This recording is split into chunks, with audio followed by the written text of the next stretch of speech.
আজ রথযাত্রা। আমাদের বাড়িতে জগন্নাথের পুজো দেওয়া হয়। প্রতিবার রথযাত্রাতেই জগন্নাথ দেবের পুজো দেওয়া হয়।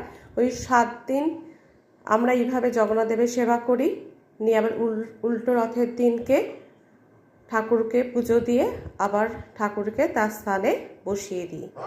আমরা ক্ষুদ্র একটা আয়োজন করেছি।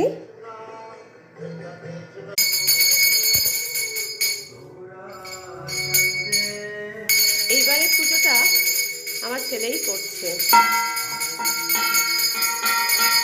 প্রতিবার ওর বাবাই করে, এইবার বলেছে এবার এবছরটা তুই কর। ওকে দেখিয়ে দিয়েছে, ওই করছে। ও কিন্তু বেশ ভালোবেসে নিষ্ঠা করেই করে।